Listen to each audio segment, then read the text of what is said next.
আমাদের নেতা বিএনপির ভারপ্রাপ্ত চেয়ারম্যান সন্ত্রাস এবং চাঁদাবাজির বিরুদ্ধে তিনি কঠোর হুঁশিয়ারি দিয়েছেন এবং দলের নেতাকর্মী যদি চাঁদাবাজি বা সন্ত্রাসের সাথে জড়িত হয় তাদেরকে তিনি আইনের আওতায় আনার জন্য আহ, সে সাংগঠনিক ব্যবস্থা নিয়েছেন। অন্যদিকে যেহেতু আমাদের দল ক্ষমতায় নেই কিন্তু আমরা আইনের আওতায় আনতে পারি না, কিন্তু উনি সাংগঠনিক ব্যবস্থা নিচ্ছেন। ইতিমধ্যে আমাদের কয়েক হাজার নেতাকর্মীকে তিনি সাংগঠনিক শাস্তি দিয়েছেন। নির্বাচন তো হওয়া উচিত, কিন্তু নির্বাচনকে ঘিরে তো একটু পক্ষ বিপক্ষ দেখা দিচ্ছে। কেউ নির্বাচন পরে সংস্কার শেষ করে নির্বাচন চাচ্ছে, আর আমরা বাংলাদেশ জাতীয়তাবাদী দল চাচ্ছি নির্বাচন নির্বাচন এবং সংস্কার পাশাপাশি থাকবে। কিন্তু অনেকেই চাচ্ছে যে নির্বাচনটা সংস্কারের পর হবে, কিন্তু আমরা চাচ্ছি যে সংস্কার এবং নির্বাচন পাশাপাশি, নির্বাচন একটি চলমান প্রক্রিয়া। এটা হয়তো যারা নির্বাচনের জন্য যে প্রয়োজন সেটা হবে, বাকি গণতান্ত্রিক সরকারের যেটা যারা আসবে তারাই পরবর্তী সংস্কারটা এগিয়ে নিয়ে যাবে।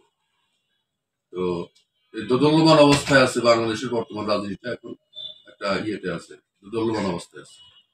এর সমাধান সরকারকে এই সমাধান খুঁজে বের করতে হবে, রাজনৈতিক দল এবং সরকারকে সমন্বয় করে সমাধান। আমি আমার ওই লিফলেটের ভিতরে ধানের শীষের একটা প্রতীক আছে। লিফলেটের লিফলেটে যা আছে তার চেয়ে ওই প্রতীক দেখে মানুষ খুব খুশি হয়েছে। এটাই তো আমাদের মার্কা, মানে মানুষ প্রতীকে ভোট দেওয়ার জন্য অপেক্ষায় আছে। বিগত 3টা 14, 18, 24 যে নির্বাচনটা হয়েছে সেই নির্বাচন মানুষ ভোট দিতে পারে নাই। মানুষ ভোট দেওয়ার যে এটা কষ্টটা, সেই কষ্টটাকে লাঘব করার জন্য একটা গণতান্ত্রিক সুষ্ঠু পরিবেশে একটা নির্বাচন হলে মানুষ, আমি মনে করি, স্বতঃস্ফূর্ত ভাবে অংশগ্রহণ করে সেই নির্বাচনে। যদি সংসদ থাকে এখানে আইন চেঞ্জ করার প্রয়োজন হলে পার্লামেন্টে সেই পাশ করার ব্যবস্থা আছে, কিন্তু সরকারের সেই সুযোগটা নেই।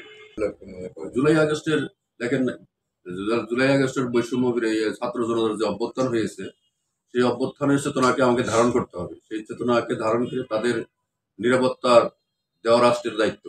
কারণ তারা যে কাজটা আমরা 17 বছর আন্দোলনের আমরা মাঠে ছিলাম, হয়তো আমাদের ব্যাটে বলে আন্দোলনটা জমে ওঠে নাই, কিন্তু তারা সেই আন্দোলন এটা পরিসমাপ্তি করেছে। এর ক্ষেত্রে তারা সাধুবাদ করার যোগ্য। আমি মনে করি তাকে রাষ্ট্র তাদেরকে নিরাপত্তা দেওয়া উচিত। শুধু রাষ্ট্র না, রাজনৈতিক যারা গণতান্ত্রিক রাজনৈতিক তাদের নিরাপত্তা দেওয়াটা ভেবে দেখা উচিত। অতীত স্বৈরাচারের দোষরা যে বিভিন্ন ঝামেলা সৃষ্টি করতে করে সেটা করতে পারতো না। দেরিতে হলেও করছে, এই জন্য আমি সাধুবাদ জানাই। এটা হওয়া উচিত, আগেই অনেক হওয়া উচিত ছিল। মানুষ দেখেন, মানুষের সব মানুষ সংস্কার বুঝে না। যারা শিক্ষিত মানুষ, এদেশের শিক্ষিত মানুষ যারা আছে তারাই সংস্কারটা বুঝে, কিন্তু গ্রামের যে খেটে খাওয়া মানুষ যারা অশিক্ষিত, এই মানুষের সংস্কার বুঝে না। তারা চায় খাদ্যের দ্রব্যমূল্যের দাম কম কিনা, এইটা মানুষ গ্রামের বা অশিক্ষিত মানুষগুলা হলো তাদের কাছে প্রাধান্য বেশি। তাদের কাছে সংস্কার প্রাধান্য না, সংস্কার প্রাধান্য যারা রাজনৈতিক সচেতন তাদের কাছে সংস্কার প্রাধান্য। কিন্তু জিনিসপত্রের দাম অনেক বেশি। তো যদি সরকার এদিকে অতীত স্বৈরাচারের সিন্ডিকেটরা এখনো দেশে বহাল তবিয়তে আছে, তারা যদি বহাল তবিয়তে থাকে, আমি মনে করি এই রমজানের মধ্যেও যে জিনিসপত্রের দাম আরো বাড়তে পারে, আরো বাড়ার সম্ভাবনা আছে। সিন্ডিকেট যে কথা আছে, একটা ইচ্ছা থাকলে উপায় হয়। সিন্ডিকেট কোনো কিছুই অসাধ্যের অসাধ্য কিছু বলতে বলার কোনো নাই। যে কোনো জিনিস করা যায় আন্তরিকতা, এক্ষেত্রে আন্তরিকতার প্রয়োজন। শস্যের ভিতরে যদি ভূত থাকে, সেই ঈদে শস্যতে ভূত তাড়ানো যায় না।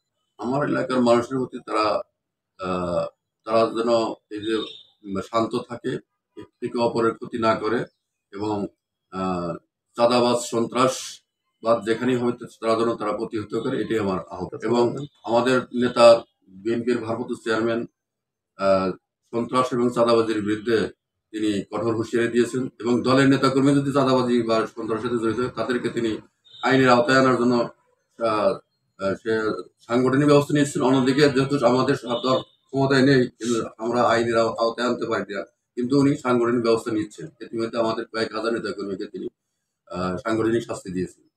দেশনেত্রী বেগম খালেদা জিয়া, উনিও এই সন্ত্রাস এবং দুর্নীতির বিরুদ্ধে তিনি তার অবস্থান অতীতেও ছিল, বর্তমানেও আছে, এবং তিনি বর্তমানে লন্ডনে চিকিৎসাধীন আছেন।